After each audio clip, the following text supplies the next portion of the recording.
dos bacalaros.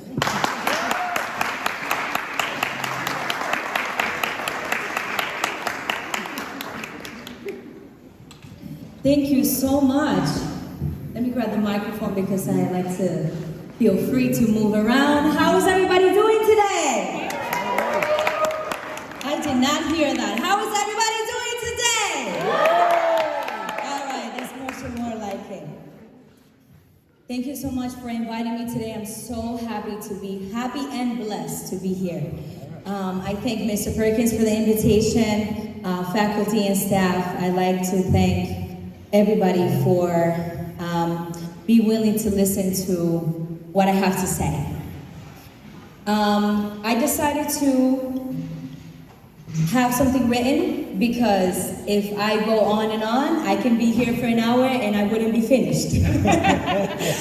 Because I love talking to people and connecting with people. But I just gotta say that when Mr. Perkins called me the other day to invite me to speak, my first thought was, I don't have a great story to tell. And then I started thinking, I've worked with students that have gone through so many difficult things, traumatic events, and they have been through worse things than I have been through. But then I started reflecting back on my life, starting from childhood until now. And what I discovered was something amazing. I have a story to tell. My story starts at the age of 5 in a small rural area of the Dominican Republic. Any Dominicans in the house?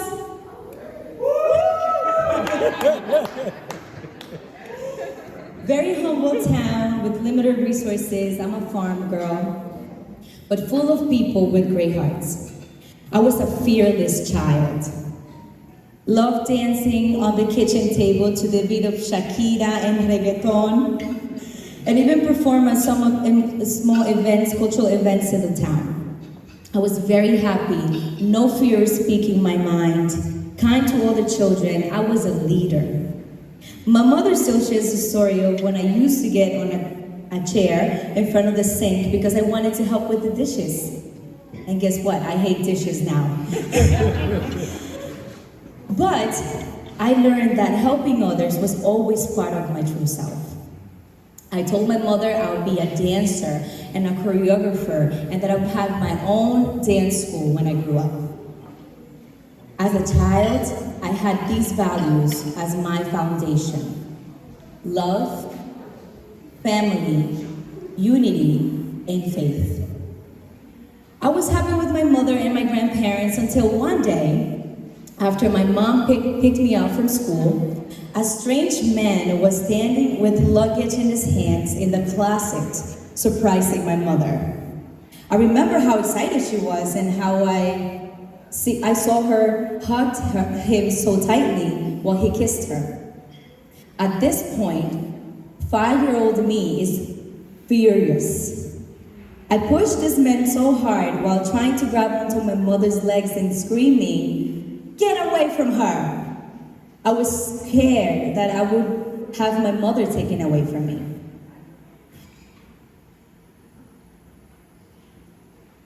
This stranger was my father, who had left to the United States when my mother was still pregnant with me. This was our first encounter. My father could only stay for some days. As I grew up, I only saw him once a year and occasionally spoke to him on the phone.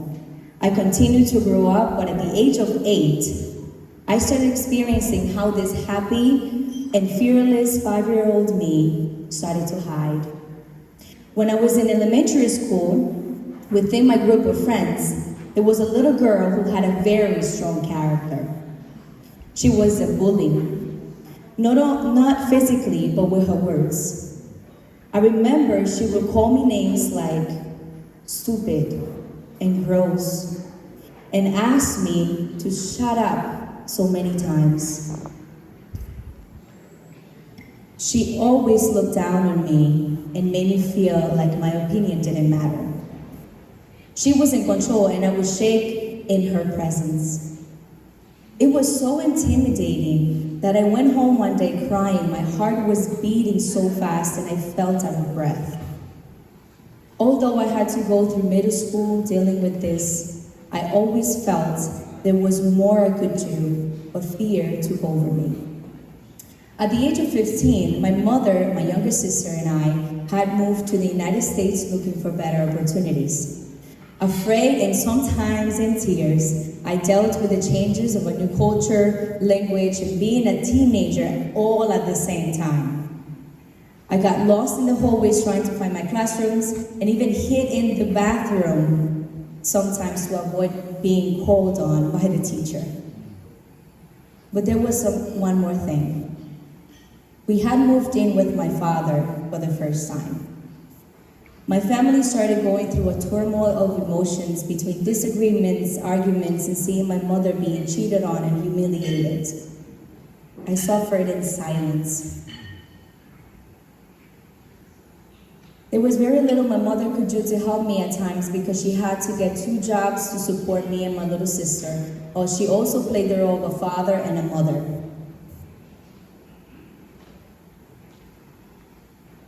I learned how to drive.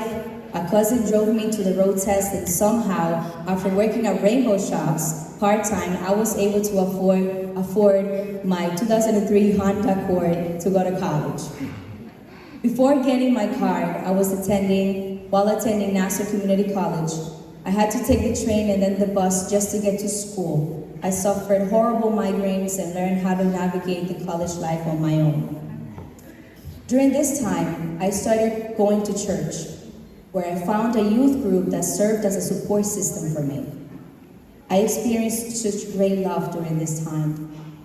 You see, when people go through pain, some turn to family, others turn to therapists, and others to faith, as it was in my case. It was a time full of learning and spiritual growth for me. While going to Stony Brook University, I started feeling even more afraid of speaking up. I had a very hard time dealing with difficult personalities. I hid my voice so much that I let others humiliate me in some situations. To avoid confrontation, I would pretend to agree with others.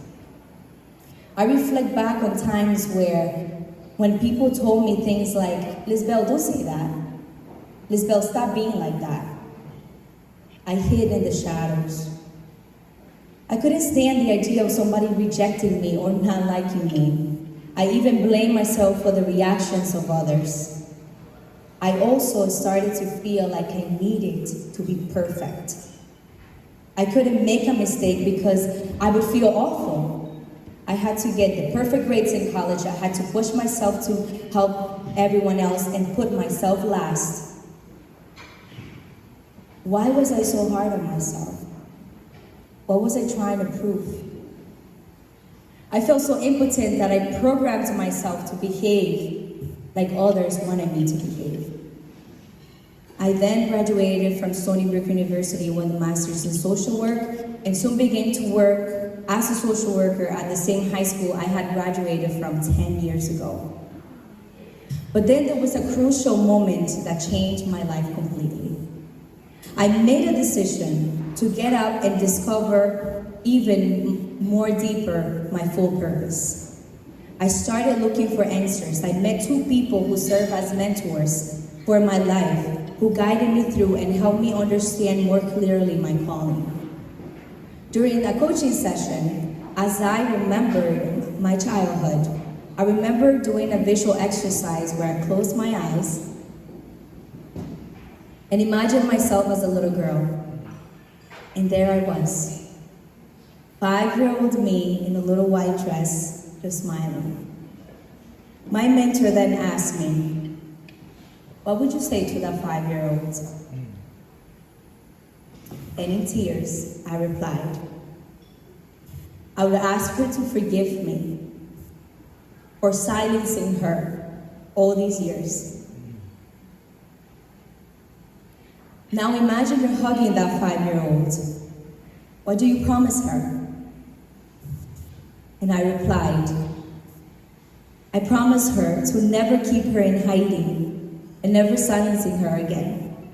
I promised her I would let her free. And so it hit me. The reason why I silenced myself for so many years, the reason why I lived in fear and felt so stuck was because I felt I wasn't enough.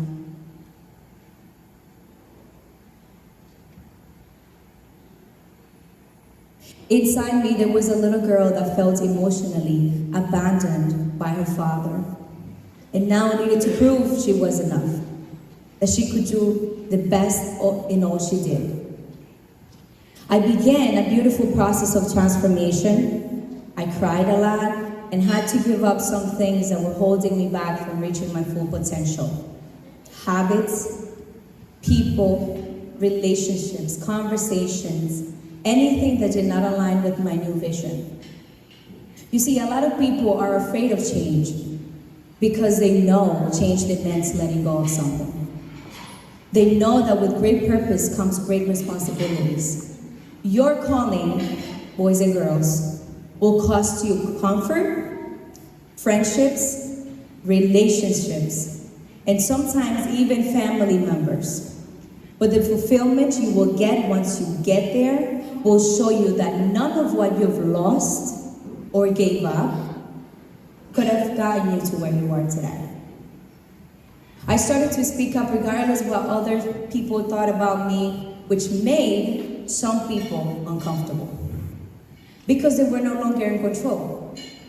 Some people will reject you because they see the great potential and power you hold within, something they might lack in their own lives. And I learned this: some people just don't belong to your future, and we have to learn how to let go. I don't need the approval because I am enough. I don't need you to tell me that I am good because I know I am enough. Today, I am not the same. I am free. I learned that I am enough, that I am a hope for others, that I am a light, a ray of light in the midst of darkness, that I have a story to tell, that I matter. I am more than a gift. I am the gift to others in the world, that through my love and my virtues seek to help young people heal from their sufferings and find their own spark and their own calling. My hope is to help a lot more young people to know that they also matter, that they have a story to tell, and that they have greatness inside, so powerful as to ignite a dream. I wake up every single day grateful to God and life because I get to do this every single day. I guide students, parents, and families to better their quality of life. I find so much joy in what I do because I no longer act from a point of fear, but from the true essence of who I am. Today I have a great relationship with my father, and I forgave him for being an absent father emotionally for me when I most needed him. This brought me so much freedom and peace. Dreaming does not stop here for me. In the near future, I hope to share this message with so many more young people around the world. I want to end by leaving you 4 important tools that I know will help you to find your own spark and your own calling. Number 1, build your character. Taking ownership of your life is something that I learned on the way. No one, boys and girls, is responsible for your happiness but yourself. You are in control of your life. You decide what you want, where you go, the people you choose you want to be surrounded by, and no one can make you do anything you don't want to do. I am determined because I have a vision. You get this to decide how other people's opinions and actions affect you. You are not a slave of your own life circumstances. You build the life that you want to live. I want you to take a moment and think, who is the person that I want to become 5 years from now? Now think about the choices you're making today. Are those choices in alignment with that person? Number 2. What was number 1? Build your character. Number 2, resiliency. Adopting a victim mentality will only keep you stuck in your current situation. The belief that I can't ignite my dreams because of the things that happened to me in the past, it's like throwing away a big treasure just because it doesn't look like money. It's wasted talent. Sounds familiar? You have a supernatural strength that helps you overcome difficult situations in life. You don't have to earn it. It is already in you. Your circumstances do not define you. Poverty, trauma, insecurities, bullying, mental health, lack of support, or even the absence of a father, nothing can stop you from igniting your dreams. Number 3, find a mentor. Find someone that will guide you and push you to discover your calling, your gifts. Someone that will help you identify what you're good at. Someone that will keep you accountable when you slack and praise you for your achievements. If you have no one to talk to, find a person you trust, a family member, a trustworthy adult, a therapist, a teacher, a school staff, a faith leader. Find someone you can vent to and guide you through your path. I started to look back and reflect on how all the things I went through could have led me to rely on drugs or unhealthy relationships or any other behaviors that could have been damaging to my life. But it was through the guidance and help of people who cared about me that I realized that I had a stronger calling. Number 4, know you have a calling. I know that right now some of you might not believe you can do more than what's in front of you. You might be scrolling through Instagram or TikTok and say, wow, I could never do that. And you're right. You can't, because you were not created to imitate others. You were created to be shamelessly yourself.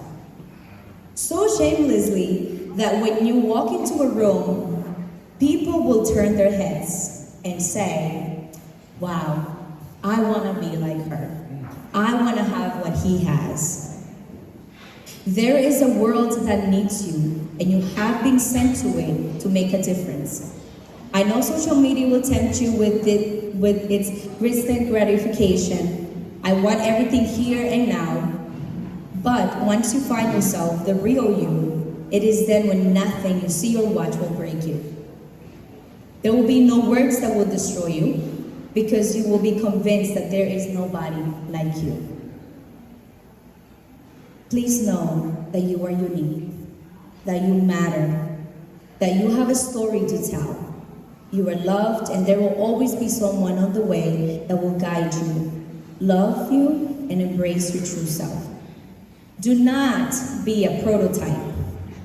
Be different. Go out to the world and do amazing things. Find your purpose, and under any circumstances, let anyone take away that fire inside of you. Set the world on fire with your ideas, with your personality, with your talents and purpose. Go out to the world and ignite your dream.